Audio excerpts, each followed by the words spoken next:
notre association du personnel est très heureuse d'accueillir à nouveau Monsieur Henri Guillemin. Il y a 3 ans, il nous avait passionnés de l'affaire Dreyfus, une affaire qui a ébranlé la France au siècle dernier, et c'est aussi un des sujets qui a aussi ébranlé la France, je dirais même l'Europe. Je crois que c'est une insulte de le présenter, vous le connaissez tous puisqu'il est déjà venu ici, et pour ceux qui suivent ses conférences sur le petit écran, et je vais tout de suite lui donner la parole. Alors, Voilà. je me mets là-devant, alors il Non, faut... vous pouvez vous balader, Et puis c'est ça un alors, émetteur, c'est un qu'est-ce que émetteur. j'en fais de ça? C'est un Je le laisse émetteur. comme ça? Oui, oui, vous le laissez comme Bon. Eh bien, l'image traditionnelle de Robespierre, vous la connaissez, enfin, telle que je l'avais apprise moi-même dans les livres de Louis Madelin, qui faisait autorité quand j'étais étudiant. L'image d'un incorruptible, c'est entendu, mais en même temps une espèce de pion âcre, enfin, un fanatique glacé, une espèce de cuistre guillotineur, si vous voulez. Alors, immédiatement, on opposait le visage de Danton, en vous disant, oui, bien Danton est beaucoup moins incorruptible, mais Danton, c'est tout de même l'homme de l'audace, encore de l'audace, c'est un homme duquel sortait une chaleur humaine, tandis que ce petit monsieur propre mais aux mains sanglantes, quelle horreur. Mains sanglantes, ça me fait penser à l'image que j'ai vue en entrant, où le nom de Robespierre est accompagné de sang qui coule. Alors, est-ce exactement comme ça qu'il faut le voir? J'en suis pas sûr, et je peux vous dire que depuis un certain nombre d'années, cette ancienne image s'est déjà pas mal modifiée. C'est Mathiez, le premier, qui était le grand rival d'Aulard, vous savez, à la Sorbonne, Mathiez. Après lui, monsieur Soboul, qui a le même prénom, Albert Soboul. Jean Massin, qui a fait un très bon Robespierre. Et puis tout récemment, enfin il y a 2 ans je crois, monsieur Max Gallo, qui a aussi rapporté un Robespierre dont la physionomie est modifiée par rapport à l'image traditionnelle. Et bien je vais tenter de vous présenter Robespierre tel que je le vois. Alors pour ça, il faudrait regarder ce que c'est que le mouvement de 89 pour voir l'insertion de Robespierre. Bien, la chose importante à vous dire, citation de Michelet. Michelet est un grand écrivain, mais mon estime pour l'historien n'a cessé de décroître. Michelet vous affirme ceci: ce qu'il importe de savoir, c'est à quel point les idées d'intérêt furent étrangères au mouvement de 89. Et il ajoute même, oui, la Révolution fut désintéressée, c'est là son côté sublime. Je n'en crois plus rien. Voyons, qu'est-ce qui s'était passé réellement au XVIIIe siècle? La formation d'une nouvelle classe, que nous appellerons, si vous voulez, la richesse mobilière. Il y a eu cette grande expansion économique au XVIIIe siècle que vous connaissez, donc il s'était constitué une classe de financiers, d'industriels, de banquiers. Ces gens représentaient réellement une très grande part de la fortune française. Or, ils voyaient que, comme on dirait aujourd'hui, les leviers de commande étaient uniquement entre les mains de l'aristocratie. Alors, ces gens avaient envie de s'affirmer. Et ils avaient même un théoricien qui s'appelait Barnave, qui était un avocat du Dauphiné, un client des Perriers. Les Perriers, c'était de grands industriels de la région. Et Barnave a prononcé en 90 une phrase extrêmement importante, que je crois savoir par cœur: une nouvelle distribution de la richesse appelle, c'est-à-dire exige, une nouvelle distribution du pouvoir. Autrement dit, nous qui sommes très importants dans la France, nous tenons à avoir notre part dans la gestion des affaires publiques. L'occasion qui va se présenter pour cette nouvelle classe, c'est la situation financière française en 1689, la banqueroute imminente. Les 2 raisons de la banqueroute sont les suivantes. Il y en a une très célèbre, l'autre qui l'est moins. Raison célèbre, il y avait des parasites qui ne payaient pas d'impôts. Et c'était précisément ce qu'on avait appelé les privilégiés, quoi, à savoir l'aristocratie et le clergé. Mais deuxièmement, il faut aussi penser à la politique financière des rois de France, surtout Louis XV et Louis XVI, une politique d'emprunt permanent. Lorsque la France de Louis XVI décide de soutenir les insurgés d'Amérique qui vont donner les États-Unis, il faut de l'argent liquide pour faire la guerre. Necker, Suisse, vous savez, enfin, qui est au service de la France, Necker dit: mais tout l'argent que vous voudrez. Naturellement, on fait des emprunts énormes.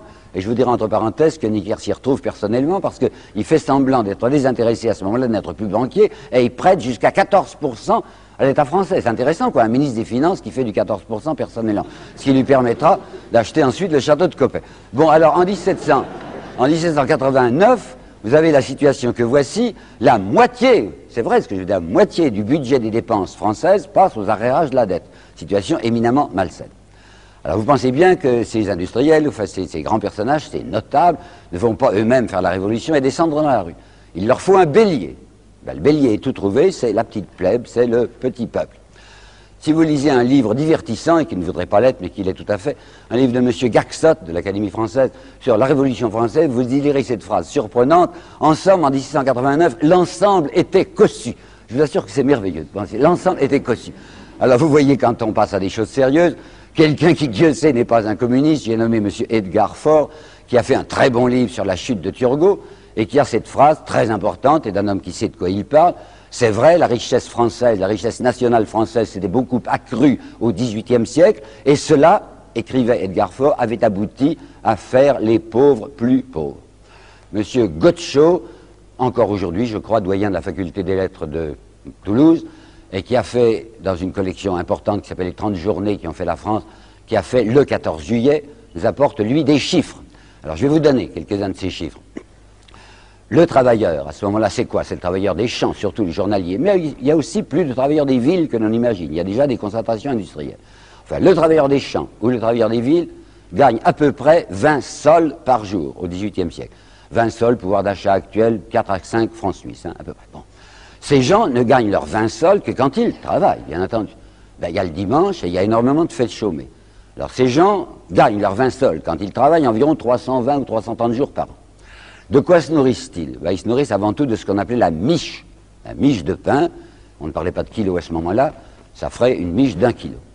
Cette miche de pain coûtait 40 centimes, 40 sols, mais en fait disons 40 centimes, en 1750. Elle ne cessera pas, le prix ne cessera pas de monter. Elle va passer de 10 sous à 12 sous à 13 sous, et ce n'est pas par hasard que le 14 juillet, c'est-à-dire le jour où il y a la prise de la Bastille dont je vais vous parler, est aussi le jour où la miche de pain est le plus élevée, elle coûte 14 sous. Alors comme il faut manger tous les jours, même si on ne travaille pas tous les jours, regardez la situation de gens qui dépensent déjà 14 sous pour manger, qui gagnent 20 sous quand ils travaillent, alors qu'est-ce qu'il leur reste pour leur habitation, ou pour leur logement, quoi, ou pour leurs vêtements?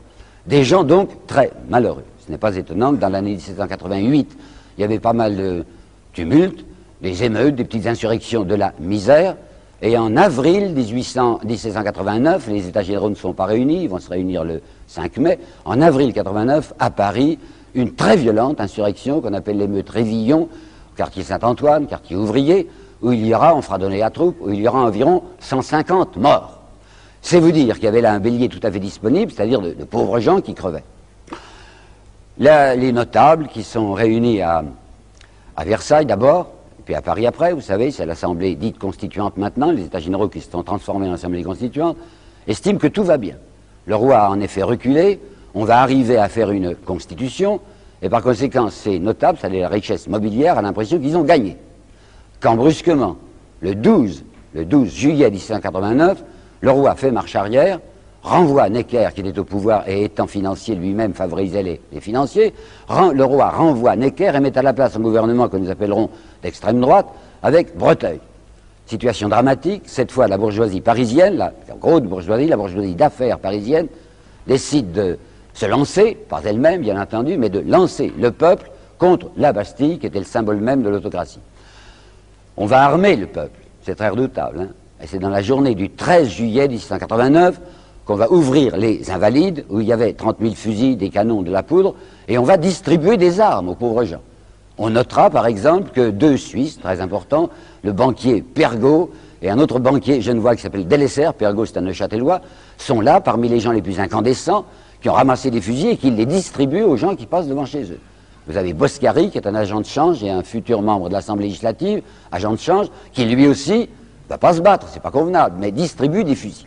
Alors ça y est, le 14 juillet, le roi a reculé, on a rappelé Necker, on a gagné. Attention, on a gagné avec un grand risque, on a armé la plèbe. Qu'est-ce qu'elle va faire de ces fusils? Alors il faut lui reprendre ces fusils. Et on a trouvé un truc admirable, en effet, qui va réussir tout de suite. On avait distribué gratuitement ces fusils à la petite plèbe. On va les lui racheter pour 40 sous. Alors la plupart des fusils reviennent, vous comprenez, les gens qui avaient touché un fusil pour rien, et on leur dit si vous rendez le fusil, vous avez 40 sous, ils rendent leur fusil aux trois armées, comme on a peur que ça leur ait donné de mauvaises idées. On va constituer tout de suite, dès le 15 juillet, ce que l'on appelle d'abord une milice bourgeoise, puis le mot paraît tout de même trop nu, on appellera ça une garde nationale, et la garde nationale sera une armée supplétive pour faire tenir tranquille les pauvres. Et cette garde nationale se crée à Paris et se crée aussi en province. Maintenant, comme l'affaire est gagnée, on va faire une constitution. On a annoncé que tous les Français devenaient des citoyens, mais l'abbé Sieyès fait admettre une constitution qui divise les Français en 2 classes. Il y a ceux qui payent des impôts et ceux qui n'en payent pas. On appellera tout le monde citoyen pour rire, mais il y aura les citoyens actifs et les citoyens passifs. Ça, c'est un chef-d'œuvre d'humour noir d'appeler citoyen passif, puisque le passif, c'est celui qui n'a pas le droit de vote. Alors, en somme, il n'y a que les possédants ou demi-possédants, ceux qui ont un petit peu d'argent, qui auront le droit de vote. C'est ça, la Constitution. En plus, loi Le Chapelier de mai 1693, à savoir interdiction est faite sous peine de prison aux ouvriers, aux salariés, comme on disait déjà, de se coaliser pour, je cite, pour enchérir leur travail. Défense de se coaliser pour enchérir leur travail, c'est-à-dire interdiction est faite aux salariés, aux prolétaires, quoi, de défendre leurs intérêts. Et comme le 17 juillet 1791, les citoyens passifs se sont mêlés de ce qui ne les regardait pas, lorsque ce jour-là, après la fuite du roi à Varennes, ils ont demandé la déchéance du roi, il y avait 100 000 personnes à peu près qui étaient réunies au Champ de Mars pour signer sur un registre où les cordeliers, qui étaient des gens d'extrême gauche, avaient déposé une pétition pour que le roi soit déchu. Lafayette, chef de la garde nationale, de la garde bourgeoise, et Bailly, maire de Paris, feront tirer, et sans sommation, sur ce peuple qui est là. Vous savez, c'est une date, ce 17 juillet 91, qu'il faudrait inscrire en rouge dans les livres, au moins aussi gros que le 14 juillet. Le 17 juillet 91, sans sommation, on fera tirer sur le peuple parce qu'il se mêle de ce qui ne le regarde pas en demandant la déchéance du roi. On ne saura jamais exactement le chiffre des tués, vraisemblablement près d'1 millier. Ça, c'est une leçon donnée aux petites gens qui veulent s'occuper de la gestion des affaires nationales qui n'appartient qu'aux possédants. En somme, les constituants sont des voltairiens. Comprenez-moi bien, je ne parle pas du tout de Voltaire au sens religieux. On en parle tout le temps, mais on oublie que Voltaire avait une certaine doctrine politique. Et Voltaire avait affirmé la doctrine que voici un pays bien organisé est celui où le petit nombre fait travailler le grand nombre, est nourri par lui et le gouverne. Ça, c'est une morale entretenue. Et bien, c'est la morale de la Constitution. Il y avait un monsieur qui n'était pas d'accord, un seul, un petit avocaillon d'Arras qui s'appelait Maximilien de Robespierre. Il était tout seul à la Constituante à faire des protestations. D'où sort-il? C'est un garçon qui n'a pas eu de chance. Il a perdu sa mère tout petit. Quand il avait 9 ans, son père a disparu. On dit qu'il est allé mourir à Munich, on n'en sait rien. On croit qu'il était parti avec une femme. Toujours est-il que ce petit Robespierre de 9 ans est chef de famille, puisqu'il y a derrière lui 2 sœurs et un petit garçon qu'on appelle en famille Bonbon et qui s'appelle en réalité Augustin. La chance de notre Maximilien de Robespierre, c'est un oncle paternel qui va obtenir pour lui une bourse de l'évêque d'Arras. C'est avec de l'argent ecclésiastique qu'il va faire ses études. Études au collège Louis le Grand, bonnes études, bon travailleur. Il va faire du droit. Et à 23 ans, il va prendre la succession, après un intervalle, la succession de son père qui avait été avocat à Arras. On a quelques dessins de ce très jeune Robespierre. Il a une figure poupine. À 23 ans, il a l'air d'un gamin. Il a des yeux un peu candides. Il a le nez retroussé comme Talleyrand. Et il n'est pas particulièrement ni méchant ni gentil. Enfin, il est quelconque. C'est un garçon qui n'est pas insociable, qui va dans les bals, qui tourne le madrigal comme tout le monde. Mais on se moque un peu de lui parce qu'il a une passion. Il parle tout le temps de Jean-Jacques Rousseau. Pas le Rousseau des Confessions ni de la Nouvelle Héloïse, le Jean-Jacques du contrat social. Il est fou de Jean-Jacques, il vit de Jean-Jacques, il l'a vu et il le dit à tout le monde. Il était né en 58, Rousseau est mort en 78. En 78, Robespierre était encore étudiant à Paris. Rousseau était pas loin, à Ermenonville, chez le marquis du Jardin, vous savez. Et le petit Robespierre lui avait demandé une audience. Bien, Jean-Jacques Rousseau est accepté de voir ce garçon. Je ne pense pas qu'il avait tenu des propos sublimes, mais en fait, il avait parlé. Alors Robespierre disait, j'ai vu Jean-Jacques Rousseau. Bon, les gens souriaient un peu. Mais les gens souriront moins lorsqu'ils verront un certain tract, comme nous disons aujourd'hui, que Robespierre avait répandu à la fin de l'année 88, lorsqu'il était candidat aux États généraux, candidat du tiers-État. Je vais vous lire, ce texte est tout court, là, la phrase essentielle, je vais vous lire lentement. C'est du Robespierre 1688. La plus grande partie de nos concitoyens, la plus grande partie, est réduite par l'indigence à ce suprême degré d'abaissement où l'homme, uniquement occupé de survivre, est incapable de réfléchir aux causes de sa misère et aux droits que la nature lui a donnés. C'était terrible de demander ça, pas de dire aux gens, vous allez réfléchir aux causes de votre misère. Vous êtes des exploités, vous êtes des malheureux, prenez-en conscience. Vous comprenez que c'était terrifiant. Alors un homme qui dit des choses comme ça se fait repérer tout de suite. Et même, il va encore plus loin, il va prononcer un mot terrible à la tribune, il va parler d'hypocrisie, vous entendez, hypocrisie à propos de la Déclaration des droits de l'homme. Pourquoi donc? La Déclaration des droits de l'homme votée à l'unanimité avait pour article principal, vous le savez, c'est assez souvent cité, tous les hommes naissent et demeurent libres et égaux en droit. Hein, c'est la grande phrase de la Déclaration des droits de l'homme. Tous les hommes naissent et demeurent libres et égaux en droit. Alors Robespierre dit, ben nous avons tous voté ça. Mais quelle application en faites-vous? L'égalité? Ah ben je ne la vois pas, l'égalité. Ces hommes qui sont tous égaux. Alors pourquoi avez-vous distingué les Français en deux groupes, les citoyens actifs et les citoyens passifs d'après leur argent? Ils sont tous libres.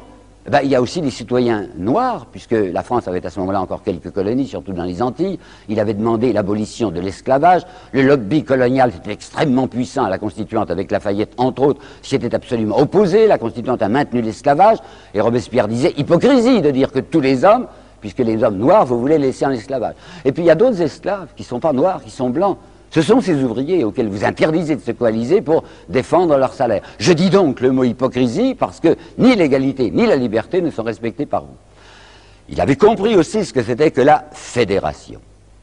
Si vous lisez notre ami Michelet, vous voyez, et qui a été beaucoup répété depuis, la fédération c'est la grande fête nationale française. Ça se passe le 14 juillet 90, les gardes nationales sont venus se rassembler à Paris, la France prend conscience de son unité, il semble, paraît-il, que le patriotisme est né ce jour-là. Il ne s'agit pas de patriotisme. Il s'agit de quoi? Du premier congrès armé de la bourgeoisie. Ce sont les gardes nationales qui font tenir tranquilles les paysans ou font tenir tranquilles les ouvriers qui se sont rassemblés à Paris pour dire nous sommes les maîtres parce que nous avons les armes. Et Robespierre va dire ceci, vous voulez diviser la nation en deux classes dont l'une ne sera armée que pour contenir l'autre. C'est aux classes fortunées que vous voulez transférer la puissance. Voici des mots de Robespierre. Alors vous pensez qu'il était détesté. Un type comme Mirabeau par exemple qui passait pour un ami du peuple et qui était vendu. Le mot que j'emploie n'est pas un mot de polémique. Il était vendu, Mirabeau, puisque nous connaissons sa vente, son achat. Ça s'est passé en octobre 1789. Il avait toutes sortes de dettes, comme vous savez, et le roi lui avait remis ce jour-là, en octobre 89, 200 000 francs cash, ce qui ferait 1 million de francs suisses aujourd'hui, cash, hein, et 6 000 francs par mois, c'est-à-dire 24 000 francs à peu près, c'est pas mal, enfin 24 000 francs par mois, pour continuer à pousser ses coups de gueule et faire croire qu'il était à gauche, mais toujours voter pour la conservation des intérêts. Bon, alors Mirabeau détestait Robespierre, l'avait repéré comme extrêmement dangereux, et comme Mirabeau était très intelligent et qu'il avait sens du pittoresque, il avait trouvé une phrase comique, mais pas mauvaise, sur Robespierre, qui répétait beaucoup. Quand M. de Robespierre monte à la tribune, il me fait penser à un chat qui a bu du vinaigre, disait-il. Quelqu'un qui n'était pas bête non plus, Dieu sait, la fille Necker, vous savez, la banquière, enfin Madame de Staël. Madame de Staël, en 1816, dira « Je n'ai vu qu'une fois dans ma vie Robespierre, ses traits étaient ignobles. » Oh non, pas du tout. Ses veines étaient d'une couleur verdâtre, dit-elle. Et alors la suite, il professait sur l'inégalité des rangs et des fortunes les idées les plus absurdes. Ah ben j'ai compris, fortune, verdâtre, etc. Bon. Alors je vais vous citer maintenant un texte du Journal de Paris. Il y avait 4 grands journaux à Paris à ce moment-là. Le Journal de Paris du 28 octobre 1789. C'est tout petit. C'est un compte-rendu de la séance de la veille. La séance donc du 27 octobre à l'Assemblée nationale. Cette phrase est inouïe. Elle est donc du Journal de Paris. Hier, monsieur de Robespierre est encore monté à la tribune, point. On s'est rapidement aperçu qu'il voulait encore parler en faveur des pauvres, point, et on lui a coupé la parole. Voilà comment ça s'est passé. Alors le malheureux Robespierre, quand il voit que cette révolution a pratiquement avorté, il s'aperçoit que ce que l'on a appelé la Révolution française, c'est une rixe de possédance, c'est une bagarre de nantis entre richesse mobilière et richesse immobilière, mais sur le dos de ce que Victor Hugo appellera la cariatide, c'est-à-dire les pauvres, les prolétaires, les travailleurs. Lui, il dit Robespierre, cette révolution est ratée, espérons qu'elle va reprendre sous une autre forme, et il propose une mesure suicidaire à ses collègues les députés. Il leur dit, nous devrions décider qu'on ne va pas se présenter à la législative. Vous savez, la Constitution prévoyait qu'il y avait une chambre qui s'appelait l'Assemblée législative, on allait les lire à la fin de l'année 91, Robespierre, espérant que le changement d'un personnel politique amènerait peut-être au pouvoir des gens plus soucieux d'équité, dit, ben, nous tous qui sommes là, hein, on ne se représentera pas aux élections, on laissera des jeunes gens venir. Comme il fait cette proposition et qui dit, moi je ne me présenterai pas, les autres n'osent pas dire non, alors il est entendu qu'aucun membre de l'Assemblée constituante ne pourra faire partie de la législative. Oui, mais enfin, avec ces élections qui sont censitaires, puisque seuls les possédants votent, qu'est-ce que ça va donner? Eh bien, ça va donner une chambre de notables, une chambre de grands possédants. La législative est immédiatement dirigée par un groupe de têtes, on s'aperçoit que ce sont les meneurs, enfin les types particulièrement remarquables, qu'on va appeler les Girondins. Pourquoi Girondins? Parce qu'au départ, c'était un noyau de députés de la Gironde. Vous savez, il y avait Vergniaud, qui est une espèce de playboy gascon, qui avait beaucoup de succès féminin à Paris, très beau du reste, un admirable garçon. Il y avait un autre bordelais qui s'appelait Gadet, qui était pas mal, lui, seulement il parlait du nez, alors on l'appelait un canard. Alors il y avait Gadet, et puis il y avait Jean Sonnet. Alors il y avait donc 3 Bordelais d'abord, et puis à côté, il y avait des gens qu'on va appeler Girondiens, bien qu'ils ne fussent pas de la Gironde, parce qu'ils pensaient comme eux. Il y avait le parfumeur Isnard, qui était du Var, il y avait Barbarou, qui n'avait pas de barbe, qui était marseillais, il y avait celui qu'on appelait, je ne sais pourquoi, le vieux Roland, il avait 57 ans, moi je le trouve tout jeune, et puis il y avait le marquis de Condorcet, il tenait beaucoup à se faire appeler marquis, il disait toujours qu'il était un ami personnel, c'était vrai, de d'Alembert, disons si vous voulez que c'était l'encyclopédiste de service à la législative. Alors ça, c'est les Girondins. Qu'est-ce qu'ils vont faire, les Girondins, qui conduisent la politique française, c'est vrai. Et la législative est élue pour 2 ans. Ben, elle ne fera pas ces 2 ans. Elle est élue à l'automne 91, et elle va tomber le 10 août 92, dans les circonstances que vous savez, mais que je vais vous rappeler. Alors, qu'est-ce qu'ils vont faire, ces Girondins qui conduisent tout? Ils vont faire une seule chose. Ils vont déclarer la guerre à l'Autriche et à la Prusse. Voyons, là-dessus, encore, on nous dit, c'est Michelet, par exemple. Michelet nous dit pourquoi la guerre. Ah, ben voilà, c'est parce que les Girondins étaient des hommes qui adoraient la liberté. Le volcan révolutionnaire jetait ses étincelles sur le monde entier, ou encore, changeant d'image, c'est l'océan révolutionnaire qui déborde. Enfin, soyons sérieux. Bon, alors, on nous dit d'autre part, guerre préventive. Ça se fait, des guerres préventives. On savait absolument que les autres allaient attaquer, que les Autrichiens et les Prussiens ne pouvaient pas tolérer cette France en désordre, que la reine était autrichienne et que par conséquent son frère, l'empereur d'Autriche, n'avait qu'une idée, c'était d'écraser les Français. Ce n'est pas vrai. Plus aucun historien aujourd'hui ne soutiendrait que la France était menacée militairement à ce moment-là. Il y avait les émigrés, bien sûr. Ils étaient environ 15 000, qui étaient à Koblenz, vous savez, sur les bords du Rhin. Ils étaient 15 000 sur les 25 millions de Français, c'était pas extrêmement dangereux, ils faisaient beaucoup de moulinets, mais ils n'étaient redoutables que s'ils avaient derrière eux la possibilité d'avoir l'appui militaire des forces autrichiennes et des forces prussiennes. Ça, c'eût été redoutable. Mais précisément, le malheur de ces immigrés, c'est qu'ils ont beau supplier les Autrichiens ou les Prussiens d'intervenir, les Autrichiens et les Prussiens ne veulent pas intervenir. Et même la reine Marie-Antoinette qui a écrit à son frère l'empereur en lui disant « Le plus grand service que vous pourriez nous rendre serait de nous tomber immédiatement sur le corps », l'empereur d'Autriche ne veut rien entendre. Pourquoi? Parce que l'Autriche et la Prusse ont leurs yeux fixés sur l'Est et non pas sur l'Ouest. Sur l'Est, c'est-à-dire la Pologne. Vous vous rappelez le fameux destin de la Pologne au XVIIIe siècle, gâteau que tout le monde mangeait? Non, ils étaient 3 à le manger. Il y avait eu déjà 2 mangements, si je puis dire, et l'Autriche et la Prusse regardaient avec inquiétude du côté de Catherine II, dont les dents étaient très longues, en se disant si on n'intervient pas, elle va tout manger. Alors il faut qu'on garde nos soldats pour une intervention militaire en Pologne. Après, on verra du côté de la France. Donc, rien à faire, ils ne veulent pas s'engager. Tout ce que les émigrés ont obtenu de la Prusse et de l'Autriche, c'est la déclaration de Pillnitz, vous trouvez ça dans tous les livres, déclaration purement platonique, en disant, oui, le moment venu, si notre unité se constitue, si l'Angleterre, qui avait bien envie de rester neutre, accepte aussi, alors on pourrait envisager plus tard, pour ça, une intervention militaire sur la France. Il n'y a pas de danger militaire. Alors, pourquoi est-ce que les Girondins vont faire la guerre? Ben, c'est très intéressant et beaucoup d'histoires ne le disent pas encore. Ils vont faire la guerre pour avoir de l'argent. Pourquoi? La banqueroute dont je vous ai parlé tout à l'heure, comment est-ce qu'on l'avait conjurée? Vous vous rappelez, à l'automne 1789, la France décide de mettre la main sur les biens du clergé. Et je n'y vois aucun inconvénient, étant donné que l'Église avait 3,5 milliards de biens, ce qui était un peu excessif. Alors comme la situation française était pénible, ben, on prenait l'argent du clergé. Alors on ne pouvait pas jeter immédiatement sur le marché ces 3,5 milliards de biens, et on avait fait pour la première fois, vous le savez bien, des papiers-monnaies, qu'on appelait assignats. Et les assignats étaient gagés par cette fortune ecclésiastique, devenue fortune nationale.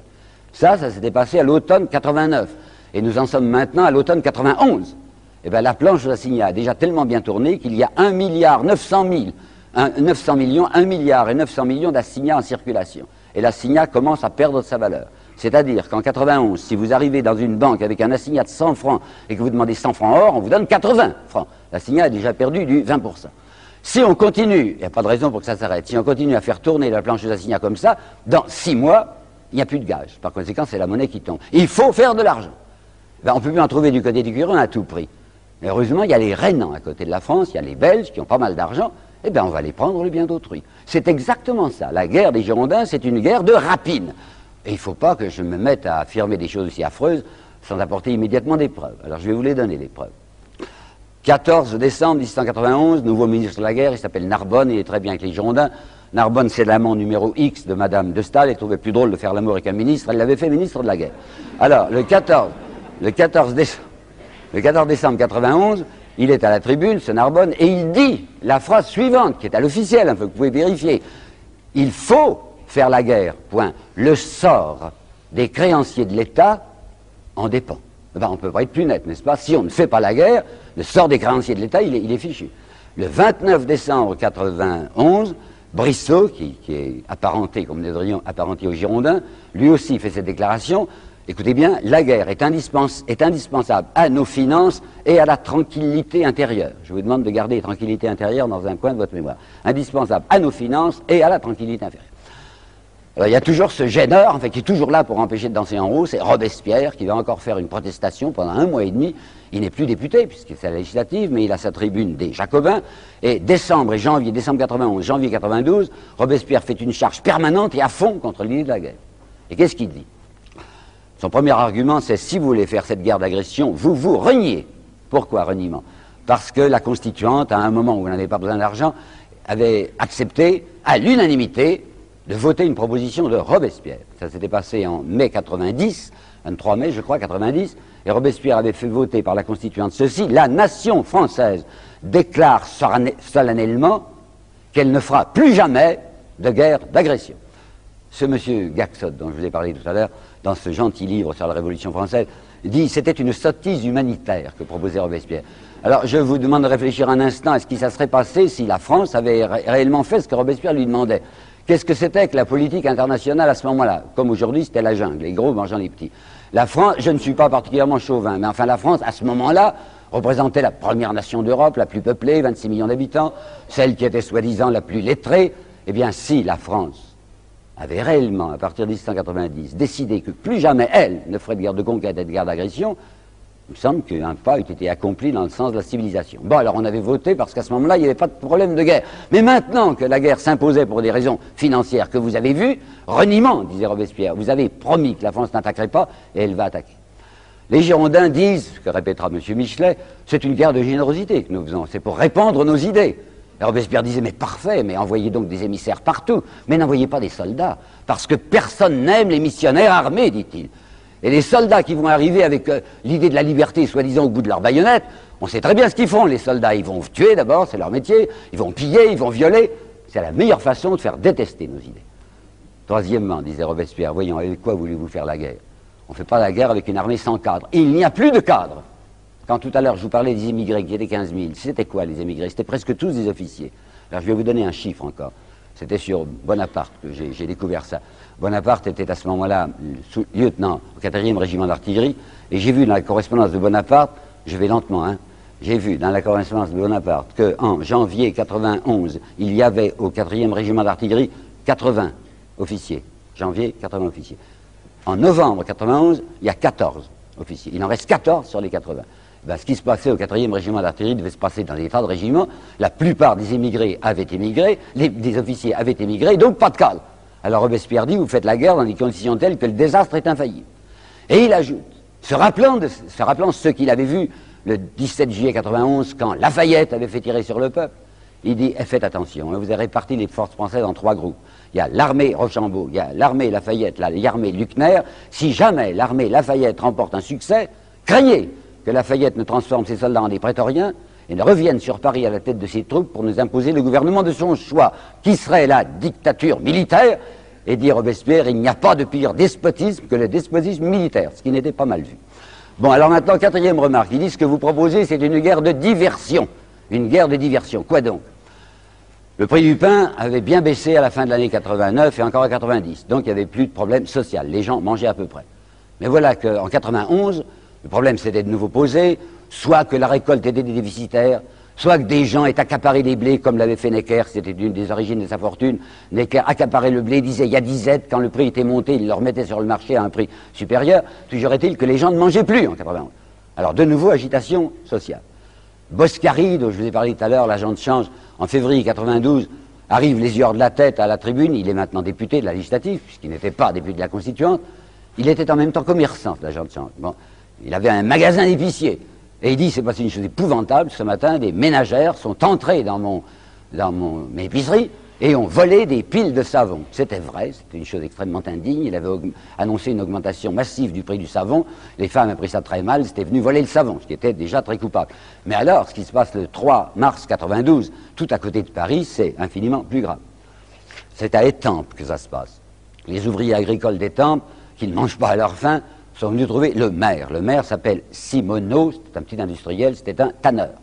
Et Et c'est la première fois qu'on entend parler d'un mot qui va être si célèbre pendant la Révolution. Ces gens demandent le maximum. Vous savez, aujourd'hui on dit maximum, mais ils disaient maximum, alors je prononcerai comme eux. Ça veut dire quoi le maximum? Ces gens demandent une intervention des pouvoirs publics, soit municipaux, soit départementaux, soit nationaux, pour fixer le prix de vente des denrées de première nécessité, et avant tout le prix de vente du pain. Ça, c'est inqualifiable. Les Girondins disent que c'est intolérable. Ce sont des amis de la liberté, comme vous savez. Ben, la première liberté pour eux, c'est la liberté économique. On ne doit pas intervenir sur les marges bénéficiaires. C'est à ce moment-là même que M. Roland, le vieux Roland dont je vous parlais, prononce cette phrase: tout ce que l'Assemblée, la législative, tout ce que l'Assemblée peut faire en matière économique, c'est de déclarer qu'elle n'interviendra jamais. Qu'elle n'interviendra jamais.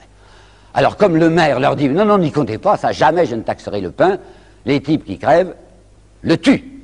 C'est le premier mort, un des premiers morts de la Révolution, enfin le mort pour la propriété, si vous voulez. Les Girondins sont complètement affolés en se disant: il faut faire la guerre. Vous vous rappelez Bristow, la guerre est indispensable à la tranquillité intérieure, puisqu'il y a une législation sociale. Il faut vite, vite, vite déguiser les soldats en conscrits, les jeunes gens en conscrits, les envoyer à la caserne, les envoyer sur le front, parce que nous pouvons espérer quelques résultats militaires, et surtout, ça fera une ponction sur la classe ouvrière, et tous ces petits prolétaires ne nous embêteront plus, puisqu'ils seront des soldats. Robespierre l'avait vu et le dit. Cinquièmement, dit Robespierre, vous, Girondins, qui attaquez tout le temps le parti autrichien qui est aux Tuileries, c'est vrai, il y avait un parti autrichien qui était le parti de la reine, vous ne voyez donc pas qu'en demandant la guerre, vous faites le jeu de la cour. Michelet, en 1869, dans une postface à son histoire, répondant à une attaque de Louis Blanc, Michelet dira: Monsieur Louis Blanc a repris les calomnies de Robespierre contre les Girondins qui, soi-disant, faisaient le jeu de la cour. Et Michelet n'hésite pas à écrire: la guerre, la cour en avait peur, virgule, une peur effroyable. Alors je vais vous montrer la peur effroyable que la cour avait de la guerre. Vous vous rappelez déjà ce qu'a dit Marie-Antoinette en demandant à son frère d'intervenir militairement le plus vite possible, mais voici une phrase de Louis XVI. Elle est du 14 décembre, c'est-à-dire le même jour où il y avait le discours de Narbonne que je vous citais tout à l'heure. Le 14 décembre 91, le roi de France, Louis XVI, écrivant à son ami le baron de Breteuil, qui a été ministre pendant 2 jours, vous vous rappelez, 13-14 juillet, non, 12, 13 et 14 juillet, et qui est maintenant réfugié à Bruxelles. Le 14 décembre 91, le roi Louis XVI, écrivant à Breteuil, lui dit: l'état physique et moral de l'armée française, l'état physique et moral de l'armée française est tel qu'elle ne peut même pas faire 6 mois de campagne. Conclusion, il faut faire la guerre le plus vite possible, parce qu'il y aura un désastre et qu'on pourra rétablir la situation telle qu'elle devait être en 1688. Alors le roi va faire que les responsables de l'affaire prennent leurs responsabilités, il va appeler un ministère girondin, et c'est un ministère girondin qui, le 20 avril 92, va déclarer la guerre à l'Autriche. Ben, le résultat ne s'est pas fait attendre. Dès le 25, désastre, l'armée de Luckner, je dois vous dire entre parenthèses que Marie-Antoinette, par l'intermédiaire de son ex-amant Fersen, avait averti les Autrichiens du mouvement.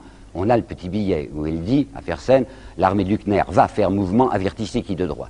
Bon, l'armée de Luckner s'avance du côté de Tournai. 2 régiments de dragons commandés par les officiers qui étaient restés sur place, imaginant qu'ils pourraient rendre de meilleurs services en restant. 2 régiments de dragons désertent, les officiers passent du côté des Autrichiens. Les Français, sans doute pour faire aimer la Révolution, brûlent les faubourgs de Tournai avant de se retirer. C'est, si vous voulez, le front, comme on disait, comme on dit, qu'on ira depuis, qui est ouvert. Les Autrichiens peuvent foncer sur Paris, puisqu'il n'y a plus d'armée française, elle s'est volatilisée du côté de Luckner. Ils n'avancent pas. La reine et le roi se rongent les poings en disant: mais la route est libre, ils ne viennent pas. Ils ne viennent pas parce que l'affaire de la Pologne n'est pas encore réglée. Alors, faute d'intervention militaire, on peut au moins faire une intervention orale, et tout ce que le roi et la reine obtiennent, c'est le fameux manifeste de Brunswick. Tous les livres d'histoire vous en parlent.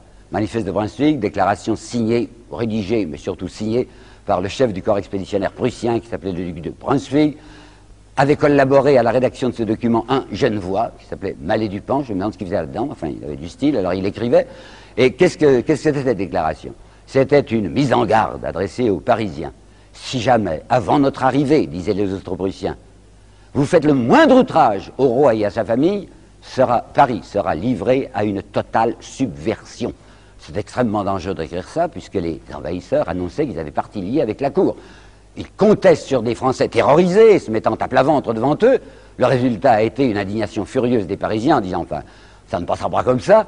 Et le 10 août 92, la plaide se jette sur les Tuileries, le roi est déchu, Robespierre, qui est membre de la commune insurrectionnelle, fait voter immédiatement le suffrage universel. Alors oui, ça c'est la Révolution. savez, quand on dit la Révolution française, il ne faut pas confondre. Hein. De 89 à 92, c'est une fausse révolution, c'est la réformette dont je vous ai parlé, la bagarre des nantis. Mais à partir de 1792, c'est la Révolution. Et Madame de Staël s'y trompera si peu que dans ses considérations sur la Révolution française de 1816, elle écrira « Dès lors, la Révolution changea d'objet.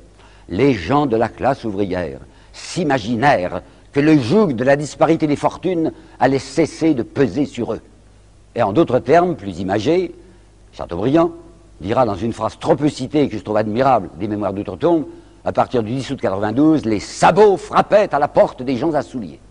Bon, suffrage universel. Qu'est-ce que peut bien être le suffrage universel dans cette France qui est presque totalement analphabète? Il y a 85% des Français qui ne savent ni lire ni écrire. Parce que quand on annonce suffrage universel et tout le monde peut voter, très très peu de gens votent. Il y avait environ 5 millions ou 5 à 6 millions d'électeurs qui pouvaient être inscrits, enfin qui étaient des Français qui avaient âge de voter. Il y aura 1 300 000, pas plus, qui voteront. La plupart ne votent pas, ils ne comprennent pas de quoi il s'agit, ces pauvres paysans. Et ceux qui vont voter, ce sont ceux qui sont encore dociles à leurs notables, les nouveaux notables, les aristocrates sont partis, c'est des bourgeois qui ont acheté les châteaux. Alors les bourgeois disent, voilà comment il faut voter. Résultat, sur les 750 membres de la nouvelle Assemblée, cette nouvelle Assemblée qu'on aurait dû appeler la Constituante numéro 2, puisqu'une constituante c'est fait pour faire une constitution et qu'il y a une constitution républicaine à faire maintenant. Mais on n'avait pas encore l'idée de répéter constituante, ça c'est réservé pour des conciles, de mettre un numéro 1, Vatican I, Vatican II. Alors on avait trouvé, à cause de l'américanisme en vogue, on avait trouvé un mot anglais, convention, mais les Français ne savaient pas, alors ils disaient tous convention, hein, alors c'est entendu à faire une convention. Alors pour les élections à la convention, pour les 750 membres, alors que toute la France rurale et artisanale vote, sur 750 membres, il y a 2 représentants de la classe ouvrière. Il y a un quart d'heure de laine de Reims qui s'appelle Armonville et un ouvrier armurier de Saint-Étienne qui s'appelle Noël Pointe. C'est tout. Tout le reste, c'est des bourgeois, c'est des notables. Avec les Girondins qui sont là plus virulents que jamais et avec les anciens de la Constituante qui cette fois ont le droit de se présenter. Alors on voit reparaître le Boissy d'Anglas, le Sieyès, en fait tout le vieux personnel est là. Robespierre, qui se rend compte que c'est extrêmement dangereux et qui n'obtiendra pas grand-chose, annonce que, puisqu'on fait une constitution républicaine, il faut mettre un certain article dans cette constitution républicaine sur la propriété. Robespierre et la propriété. J'ai lu dans un certain nombre de livres que Robespierre était un pré-communiste.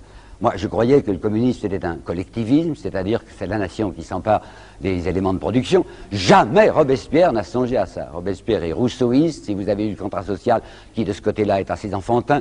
L'idée sociale de Rousseau, c'est que répartition assez équitable de propriété, chacun ait son petit lopin de terre. Ben, c'est ça la pensée de Robespierre. Seulement, si Robespierre n'est en rien collectiviste, il dit que la propriété doit connaître des limites. Alors, dans un certain discours, il déclare ceci. Il y a dans votre Déclaration des droits de l'homme un adjectif inédit, et il a raison. La Déclaration des droits de l'homme, à propos de la propriété, avait dit « la propriété est inviolable, soit, et sacrée ». Ah, c'était la première fois qu'on employait un mot religieux pour la propriété. Mais je vous l'ai dit déjà, les constituants étaient des gens positifs, des voltairiens, savaient distinguer ce qui est réel et ce qui est irréel. Alors les choses sacrées, les choses religieuses, ça n'a pas de consistance. La propriété, ça, c'est une chose respectable, donc on va mettre sacré. Alors Robespierre dit, vous avez déclaré que la propriété était sacrée. Demandez donc à un négrier, puisque vous n'avez pas voulu abolir l'esclavage, demandez à un négrier sa propriété. Il va vous montrer, dit Robespierre, vous désignez du doigt un bateau. Non, je me trompe, dit Robespierre, un vaisseau flottant, un cercueil flottant. Un cercueil flottant plein de femmes et d'enfants, d'hommes et d'enfants à la peau noire, et il vous dira en toute conscience et appuyé par vous-même, ceci est ma propriété. Ma propriété est sacrée. Robespierre dit, ben vous savez bien que ce n'est pas possible. On ne peut pas être propriétaire d'êtres humains. Donc vous voyez qu'il y a une limite à la propriété. Et de même que la limite de la liberté, c'est la liberté d'autrui, de même la limite de la propriété, c'est la vie ou la dignité d'autrui. Je demande donc que la Constitution républicaine marque telle limite au droit de propriété. Hurlement, vocifération. Immédiatement, Barrère propose peine de mort pour, les Girondins aimaient beaucoup jongler avec ce mot, peine de mort pour quiconque proposera une loi attentatrice à la propriété individuelle ou commerciale. Ça, il ne vivait pas, ou commerciale.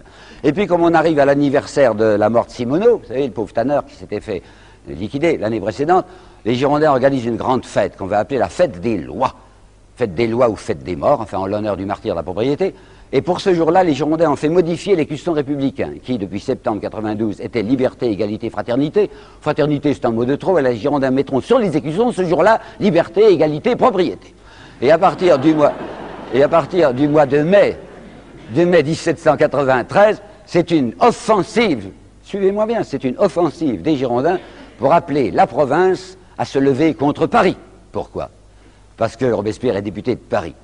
Parce que dans les élections pour la Convention, si les élections ont été parfaites, de notables très assoupis à travers toute la France, la députation parisienne est entièrement, comme nous dirions aujourd'hui, d'extrême gauche. Il y a là Robespierre, il y a là Marat, il y a Danton, dont je vous parlais tout à l'heure, enfin des gens redoutables. C'est pourquoi les Girondins disent il faut appeler la province au secours de ce Paris qui est menacé. Et le 8 mai 1893, Vergniaud, montant à la tribune, jette son premier appel de guerre civile. Vergniaud dit « Habitants de la Gironde, levez-vous ! Il n'y a plus une minute à perdre, sous peine de voir les bases de la société se dissoudre. » Cambon, qui est à la fois député et industriel du Midi, Cambon fait à la tribune une déclaration parallèle. « Généreuse population du Midi, levez-vous !» Et ça va aboutir à la déclaration d'Isnard, le parfumeur girondin, du 23 mai, 23 ou 25, je crois que c'est plutôt 25 mai 93, où Isnard, à la tribune, va faire son petit Brunswick. Vous vous rappelez, Brunswick, le Prussien, avait dit si les Parisiens sont passage, Paris sera livré à une totale subversion. Et lui, Isnard, qui est cependant, je croyais, un Français, va dire si la population de Paris se mêle du moindre attentat à l'égard de la propriété, Paris sera détruit par les forces provinciales, puis comme il a le sens du pittoresque, et bientôt, dit-il, le voyageur des bords de la Seine se demandera si jamais une ville s'est élevée là. Alors Robespierre, qui a compris, le soir même aux Jacobins, dit « C'est clair, la situation est maintenant entre les sans-culottes et les culottes dorées. J'appelle le peuple à l'insurrection. » Et le 31 mai, la foule entoure la Convention, exigeant la disparition de 32 députés girondins. Michelet déchire ses vêtements en racontant ça, en disant c'est un attentat. C'est vrai, c'est parfaitement vrai. C'était extrêmement illégal. Ce sont les représentants de la nation n'a pas voté, ben elle aurait dû voter. Et c'est une toute petite partie de la plaide parisienne qui se mêle de dire nous portons atteinte au suffrage universel et nous voulons l'exclusion de 32 députés. Lamartine, qui ne passe pas pour un esprit violent, Lamartine, dans son histoire des Girondins, dira oui, c'est vrai, c'était parfaitement illégal, mais il y a des morts, il y a des cas, il y a des heures où il n'est plus question de légalité ou d'illégalité, il y a des heures de vie ou de mort, a dit Lamartine.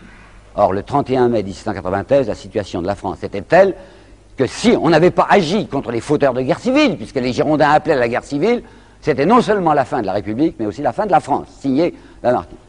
D'ailleurs, il y a des excités comme Hébert, vous savez, Hébert qui dirigeait le Père du Chêne, qui est un journal assez déshonorant, dont Jaurès, dans son histoire socialiste de la Révolution française, dira si la Révolution avait pu être déshonorée et l'eût été par Hébert, Hébert demandait du sang, il demandait qu'on tuât ses députés.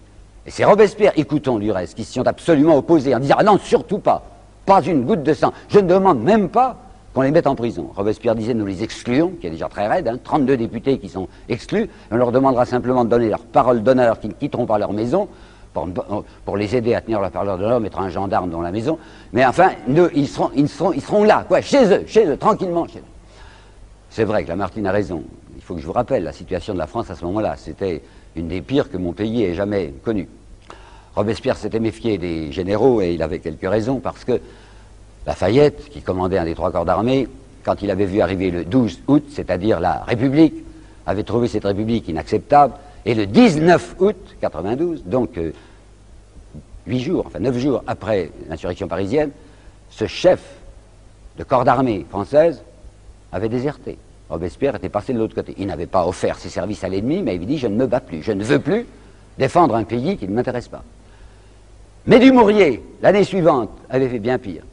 Le 4 avril 93, Dumouriez, qui lui n'était pas simplement responsable comme Robespierre d'une partie du front, comme Lafayette d'une partie du front, mais de tout le front français, après l'échec qu'il avait subi le 18 mars à Neerwinden, était passé du côté des Autrichiens, entraînant avec lui tout son état-major, dans lequel il y avait un certain petit duc de Chartres qui deviendra Louis-Philippe. L'entrée du roi Louis-Philippe dans la politique française, c'est sa trahison avec Dumouriez.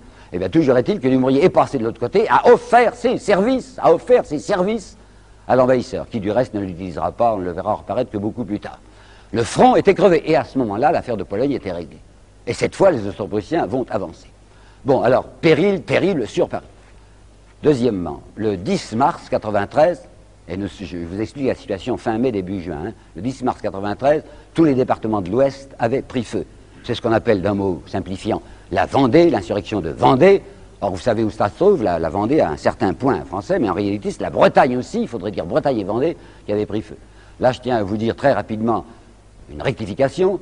J'ai longtemps vécu sur l'idée que c'était une insurrection religieuse, que ces Vendéens et ces Bretons étaient des gens extrêmement catholiques, qu'ils ne pouvaient pas tolérer la politique anti-religieuse de la Convention, et qu'ils avaient pris feu. Et effectivement, ils vont constituer une armée qu'on appellera la Grande Armée catholique et royale.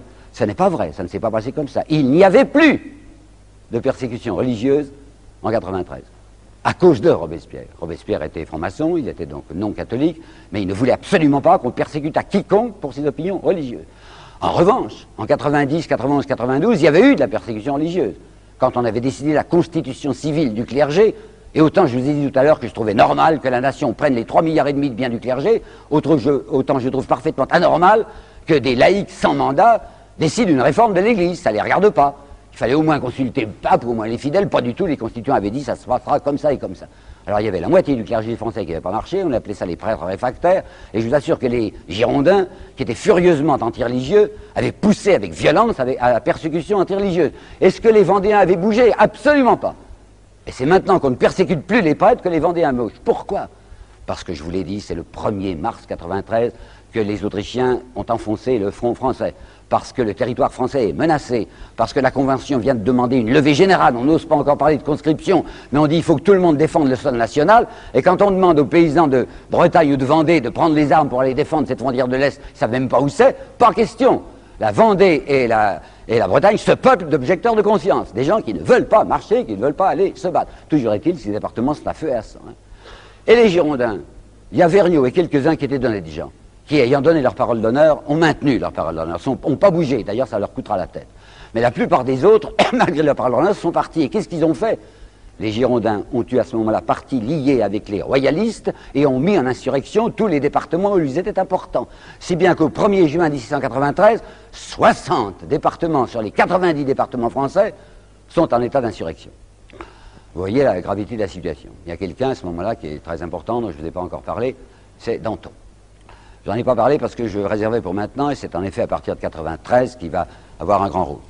Autant Robespierre est un fanatique, qui a une certaine idée, enfin il a une doctrine, il a une doctrine sociale, autant il est impossible de savoir quelles sont les idées politiques de Danton. Danton n'en a pas. Danton, c'est un opportuniste. Danton, c'est quelqu'un qui a fait un riche mariage, il épouse une cabaretière de Paris qui avait une propriété à Sèvres, enfin un monsieur déjà opulent, il ne sort pas de rien, lui, Pierre Robespierre n'avait pas le sou, tandis que Danton, son père qui était procureur à Arcis-sur-Aube, avait déjà une certaine fortune, et on voit Danton considérer surtout la Révolution comme une occasion d'avancement personnel, je dirais, si vous voulez, au trouble bonne pêche.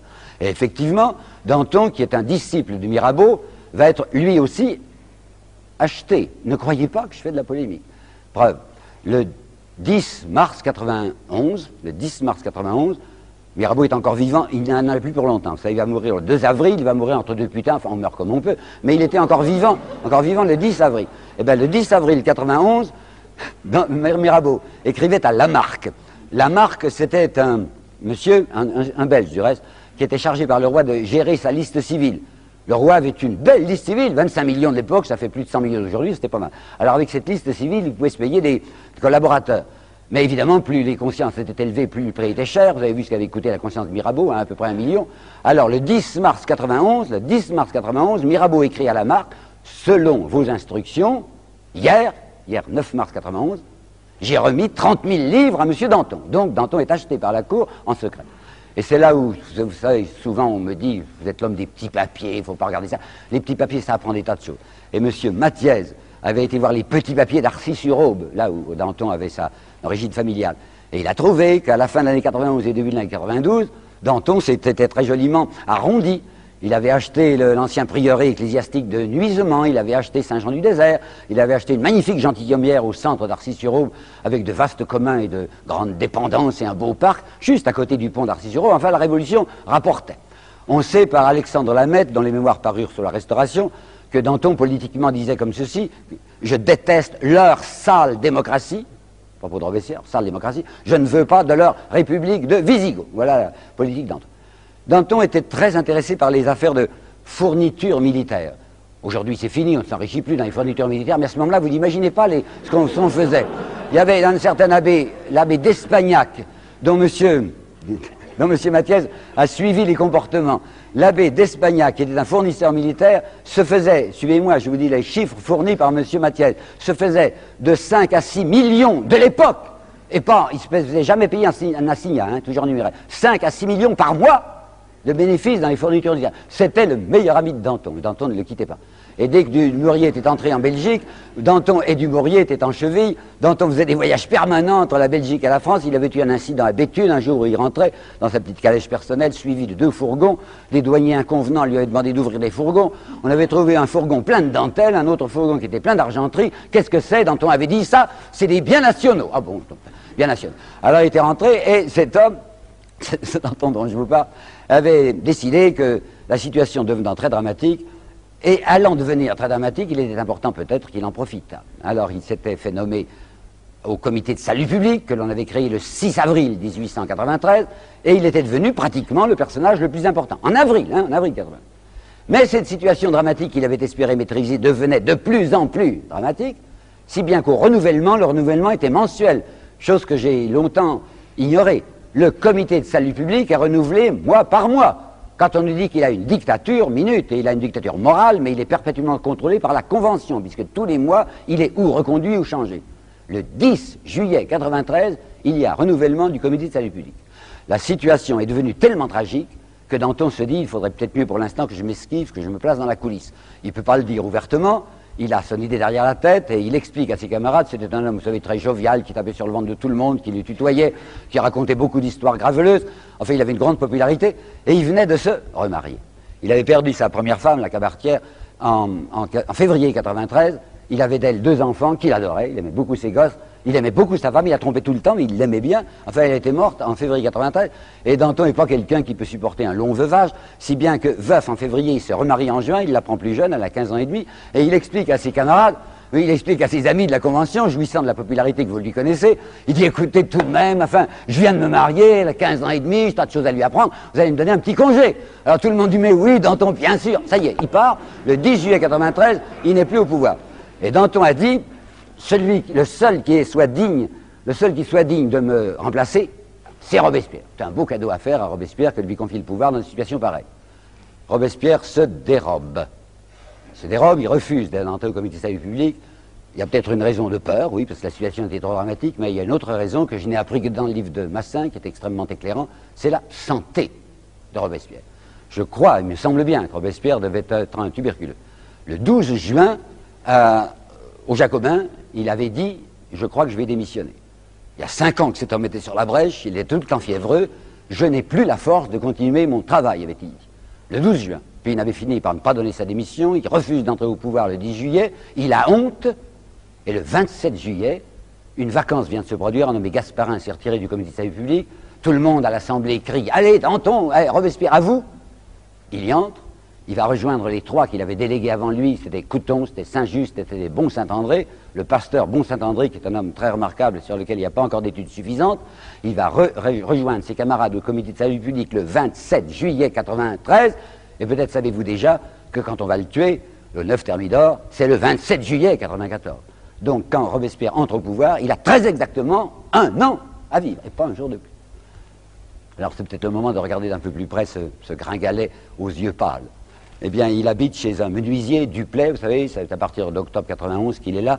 Les Duplay, papa Duplay, maman Duplay, 2 filles Duplay et un garçon qui s'était engagé, qui avait déjà une jambe de bois, disaient à Robespierre, pour lequel ils avaient une estime passionnée, « Monsieur Robespierre, venez chez nous ».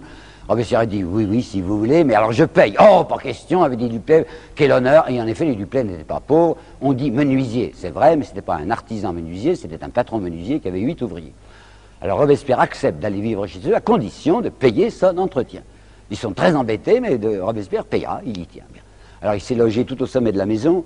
Sa petite chambre, c'est une espèce de cellule, vous savez, c'est une chambre mansardée, donne sur la cour intérieure, ça sent le sapin, il y a tout le temps du bois qui sèche là-dedans. Et ameublement misérable, volontairement du reste, il y a 2 tréteaux sur lesquels il y a une planche de sapin où il travaille. Il a fait mettre des rayons pour ses bouquins, et il y a un lit de fer dans un coin. C'est ça la chambre de Robespierre. Il est vrai qu'il y a des tas de dessins de lui, ce qui permet à ses adversaires de dire qu'il était narcissiste, il se contemplait tout le temps. Mais non, c'est maman Duplay, en tout bien tout honneur, qui était passionnée de lui, et qui tapissait sa chambre d'images de lui qu'on vendait dans les rues. Peut-être qu'il y trouvait plaisir, peut-être, mais enfin c'est vrai, c'est maman Duplay, oui. C'est un garçon qui n'a pas de femme dans sa vie. Et ça amuse beaucoup Danton. Déjà, Danton savait que Robespierre tenait à payer sa pension, et Danton avait utilisé cette charmante formule. Il avait dû dire que l'argent lui fait peur. Oh, à Danton, ça ne lui faisait pas peur du tout. Mais enfin, Robespierre tenait. Alors, quand Danton avait su aussi qu'on avait beau surveiller Robespierre, il n'avait pas de maîtresse. Pourtant, il y avait les deux filles, il a les deux filles Duplay. Il y en a une qui va épouser un ami de Robespierre, député du Nord comme lui, qui s'appelait Lebas. Ça, c'est Élisabeth. Et puis il y avait Éléonore, qui je crois était assez amoureuse de Robespierre, et Maman Dupleur était des folles de joie d'avoir Robespierre pour gendre. Elle lui présentait sur son Éléonore. Et d'après les mémoires d'Élisabeth, il aurait dit à un moment que peut-être, il se marierait après. Et je suis convaincu que quand il disait après, il mentait. Qu'il sentait qu'il n'y aurait pas d'après. Ou bien qu'il allait y perdre la vie, ou bien qu'il allait mourir de sa tuberculose. Ah, au moment où j'en suis venu de la vie, vous savez, je crois comprendre maintenant ce que c'est que les obsédés sexuels. C'est les gens qui n'ont pas connu une tentation plus grande. Eh ben, je vois par exemple un homme comme Lamartine, que j'ai bien étudié, un homme comme Jaurès, que j'ai bien étudié. Il n'y a pas de femme dans leur vie. Parce que quand un type est passionné par une idée au point où il était Robespierre, c'est ça qui compte le plus. Robespierre, c'est quelqu'un qui croyait à ce qu'il disait, et même c'est une phrase bien amusante de Mirabeau contre lui, que j'avais réservée tout à l'heure pour vous la citer maintenant. Mirabeau avait osé dire avec un incroyable cynisme, Monsieur de Robespierre est disqualifié pour la politique car il croit tout ce qu'il dit, disait Mirabeau. Eh bien c'est vrai, c'était un homme qui avait une grande idée, l'idée que personne ne s'occupe des écrasés, des humiliés, des déshérités. Eh bien moi, Robespierre, je voudrais le faire. Bien. Alors qu'est-ce qu'il va faire? Eh bien il va en mettre un coup, je vous assure. Il va commencer, il l'avait déjà demandé à Couthon et à ses camarades, par l'abolition des droits féodaux. Alors vous devez dire que je déraille, étant donné que chacun sait que les droits féodaux, c'est la nuit du 4 août qu'ils ont été abolis. Il faut lire, je vous le recommande, la page de M. Michelet à ce propos. C'est magnifique. Jamais il n'a été plus beau, il est saisi de transport lyrique. Il finit par crier, il n'y avait plus à ce moment-là, plus de classe en France, rien que des Français à part entière. Vive la France! C'est dans le texte de Michelet. Vous savez ce qui s'était passé en vérité? Il y avait un certain nombre de châteaux qui s'étaient mis à brûler parce que les paysans avaient envoyé des délégués, états généraux, ils n'y comprenaient pas grand-chose. Mais il y avait deux choses qui les intéressaient, les paysans. C'était de plus payer les dîmes ecclésiastiques et de plus payer les droits féodaux. Les gens étaient réunis, les députés étaient réunis depuis le 5 mai. Après le 14 juillet, où ils ont su que s'était passé de drôles de choses à Paris, les paysans dans cette région s'impatientent et disent « et nos dîmes, quoi, et nos droits féodaux ?» Alors comme ils voient que rien ne se passe, ils mettent le feu à un certain nombre de châteaux et même de châtelains, enfin épouvante à la Constituante. Alors dans la nuit du 4 août, comme on sait que ça flambe un peu partout, et qu'il faut jeter sur ce feu, non certes de l'huile, mais de l'eau, il y a le duc d'Aiguillon qui va monter à la tribune et qui va faire une grande déclaration en disant « L'aristocratie est prête à renoncer à ses droits féodaux ». Ce qui fait que les journaux le lendemain, avec des manchettes, il n'y en avait pas, mais enfin un gros caractère, vont dire l'aristocratie est prête à renoncer à ses droits féodaux. Et tout le monde croit que ce jour-là, l'aristocratie y avait renoncé. Mais il faut regarder le texte. Qu'est-ce qu'il avait dit, le duc d'Aiguillon et le duc de Noailles aussi, qui avait parlé ce jour-là? Il avait dit, nous sommes prêts à envisager de renoncer à nos droits féodaux si on nous les rachète au denier 30. Ce qui pour moi était du chinois. Le denier 30, ça voulait dire, si un paysan vient demain chez nous avec 30 annuités de droits féodaux, eh bien c'est fini, il ne paiera plus jamais. Vous voyez un paysan en France qui s'amenait avec 30 annuités de droits féodaux? C'était une énorme plaisanterie, mais ça avait fait croire aux paysans que les droits féodaux étaient supprimés, si bien que les châteaux ne brûlaient plus, enfin qu'une certaine tranquillité était venue. Mais les aristocrates continuaient, ou les successeurs des aristocrates, continuaient à demander leurs droits féodaux. Alors Robespierre, maintenant au pouvoir, dit abolition des droits féodaux. Plus de rachat, abolition. 1. 2. Il voudrait bien faire établir le maximum. Mais comment voulez-vous qu'on fasse établir le maximum par une chambre qui est remplie de grands possédants et de grands notables? Les Girondins, ils sont les plus importants. Et même maintenant, c'est plus les Girondins, mais c'est des gens qui pensent comme eux. Robespierre va uniquement obtenir quelque chose qui est déjà un petit point, à savoir peine de mort, peine de mort, contre les accapareurs de denrées de première nécessité. Quiconque accaparera du blé risque sa tête. Troisièmement, Robespierre, qui est averti par la conduite de Dumouriez et par celle de Lafayette, va faire avec Saint-Just une certaine circulaire que je vais vous dire. L'insubordination des généraux est la pire dans un État libre, dans une république. L'insubordination des généraux est la pire dans une république. Dans un État libre, c'est le pouvoir militaire qui doit être le plus astreint. Alors, décision de mettre des commissaires civils à côté de tous les généraux en campagne, non pas pour surveiller leur comportement stratégique, ça ne les regarde pas, mais pour voir qu'ils ne fassent pas le même coup que Dumouriez ou que Lafayette. Et d'autre part, on va reconstituer des cadres qui seront pris dans la petite troupe, c'est là où on va voir sortir, vous savez, les fameux, quoi, les Hoche, les Marceau, les Kléber, qui étaient des simples soldats, des sergents, des sous-lieutenants, et qu'on va bombarder généraux. alors cette fois, on va obtenir en effet un certain nombre de succès. Les Français qui se faisaient battre partout jusqu'alors vont obtenir, grâce à Robespierre et à Saint-Just, et non pas grâce à Carnot, comme on le raconte, Carnot et ses 14 armées. Carnot est un instrument de Saint-Just et un instrument de Robespierre.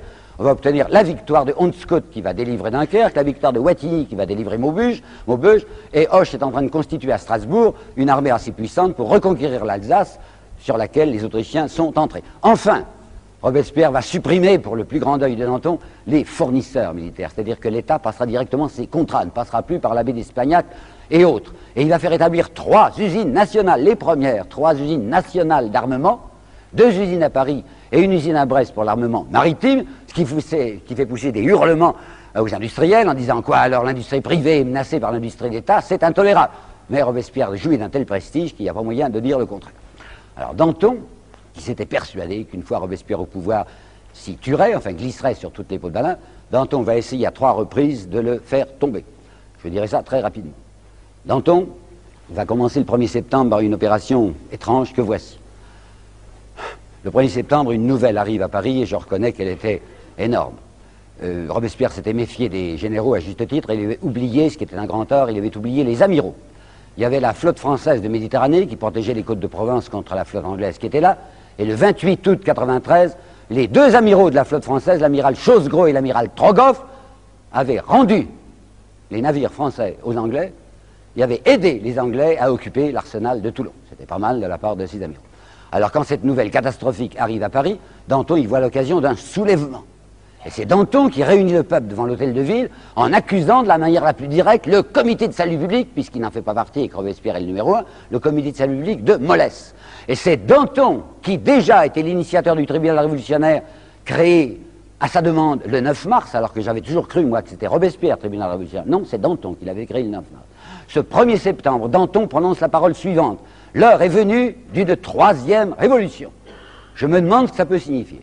La première, 89, n'était pas une révolution. La seconde, 10 août 92, était la révolution, la seule révolution possible. C'est-à-dire qu'on donnait le suffrage universel aux gens et on se disait d'année en année, tout de même, il y aura moins d'analphabètes. Et avec le suffrage universel, les gens ouvrant les yeux sur leurs conditions et comprenant les causes de leur misère, arriveront peut-être à faire une république d'équité. Mais parler d'une 3e révolution n'était de parler de rien d'autre chose que d'une anarchie. Il était soutenu, Danton, par un individu dont j'ai déjà prononcé le nom devant vous, Hébert, qui était un enragé, un furieux, qui gagnait du reste 30 000 livres par mois, 30 000 francs par mois avec son horrible journal, Le Père Duchesne. Mais Hébert va être contré par son adjoint qui s'appelle Chaumette. Hébert était le numéro 1 de la commune, Chaumette était le numéro 2, qui était un homme extrêmement estimable, qui vivait volontairement dans la pauvreté et qui va défendre Robespierre et qui va dire aux gens ne faites pas ça, ne vous jetez pas comme le demande Danton sur la Convention pour recommencer en 31 août. Le même Danton, ce 1er septembre, dit le tribunal révolutionnaire ne travaille pas assez. Il n'y a pas assez de têtes qui tombent. Je demande une tête par jour, dit Danton. Il faut mettre la terreur à l'ordre du jour. Ce n'est pas une phrase de Danton, c'est une phrase qu'il va répéter. C'est le curé constitutionnel de Chalon-sur-Saône, dont le nom m'échappe maintenant, curé constitutionnel de Chalon-sur-Saône, qui a dit il faut mettre la terreur à l'ordre du jour. Et Danton s'en est emparé. Grâce à Chaumette, il n'y aura pas d'insurrection, on ne va pas se jeter contre la Convention, mais les conventionnels auront tellement peur que Robespierre va obtenir d'eux le 9 septembre ce qui n'avait pas encore pu leur arracher, le vote du maximum. Le 9 septembre 93, grâce à la peur qu'ils ont eue, ils consentent à intervenir dans une affaire commerciale et à dire le pain ne se vendra pas au-delà de temps.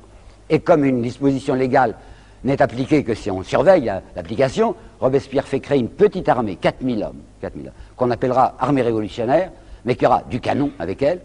Et ces 4000 hommes passeront leur temps à rôder dans Paris et autour de Paris pour voir si le maximum est appliqué. Deuxième tentative de Danton, curieuse celle-là, vraiment très peu connue, et c'est M. Soboul qui nous l'a révélé. Vous savez, Albert Soboul, dont je vous ai parlé tout à l'heure, qui est marxiste et qui est athée, je ne suis ni l'un ni l'autre, et M. Soboul nous a apporté une vraie révélation dans son énorme bouquin de 1400 pages qui s'appelle « Les sans-culottes-parisiens de l'an 2 » à propos de la déchristianisation. En octobre et novembre 1993, il y a tout à coup, ce que je croyais moi être, une lame de fond dans le prolétariat parisien contre le christianisme. Pas contre le cléricalisme, c'est fini, il n'y a plus de cléricalisme. Mais maintenant, c'est vrai, on va voir des choses comme ceci, Notre-Dame de Paris fermée, transformée en temple de la raison, une persécution religieuse extrêmement violente. J'avais donc cru que ça sortait des profondeurs du peuple, une espèce de haine viscérale contre un christianisme menteur.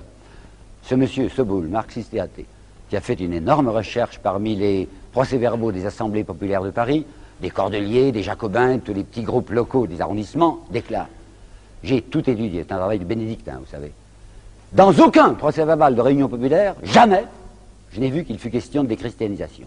La déchristianisation est venue d'en haut, est venue d'un groupe de bourgeois, d'antonistes.